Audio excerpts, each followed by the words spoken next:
Yama, it's Jack. Let's check out what's in the news. Are you ready to catch a blockbuster at the cinema? Well, you're going to be waiting a while, because a whole bunch of massive films just got delayed again. Charlotte explains. From action-packed superhero extravaganzas to epic sci-fi flicks. Go, go, go!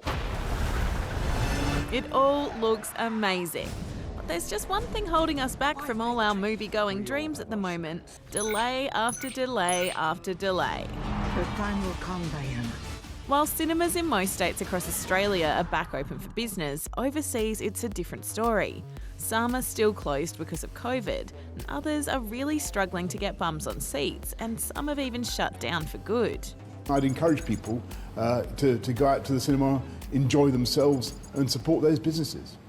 You see, movies like these have massive budgets. A lot of the time they need to attract hundreds of millions of dollars worth of ticket sales just to make back their money. And production companies say that just isn't possible at the moment. So a lot of big flicks we've been looking forward to have just got new release dates. The latest James Bond, which had already moved from April to November, has now been delayed again until April 2021. Sci-fi blockbuster Dune has moved from December this year to October 1st next year, and some movies like The Batman and Jurassic World Dominion we now won't see until 2022. But there is some good news. Wonder Woman 1984 is still set for a 2020 release on Boxing Day this year. I think that's the only Christmas present I'll need. 3 scientists have won this year's Nobel Prize in Physics for helping us better understand black holes. One of them is Andrea Ghez. She and her colleague helped discover the supermassive black hole at the centre of our galaxy. Well, a black hole is a region of space where the pull of gravity is so intense that nothing can escape it, not even light. She's also just the 4th woman to be awarded the Nobel Prize in Physics. So I'm just delighted to become another role model to encourage the next generation of women. It's officially World Space Week, and this year celebrates satellites and how they've improved our lives. There are heaps of different ways you can get involved, but organisers say a good place to start is by looking up at the night sky and seeing if you can spot any. We put Joe on the case. Is it a bird? Is it a plane? Or is it a satellite? Oh yeah, it's a satellite. Satellites are the theme of this year's World Space Week. It is satellite technology what allows us to remain connected and celebrate World Space Week together. October 4th was the anniversary of the first artificial satellite called Sputnik, launched way back in 1957.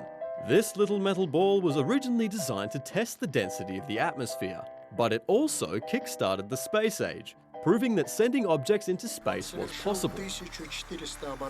Today, all kinds of man-made satellites orbit the Earth. Thousands of them, in fact.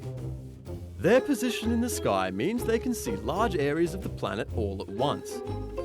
Some satellites help broadcast television, connect telephone networks, monitor the weather, show us where we are using GPS, and the list goes on. So this Space Week, why not head outside when the sun goes down and try and spot some for yourself? Yep, still a satellite. This next segment is all about animals in places they shouldn't be. So we're going to ask everyone involved an important question. What are you doing here?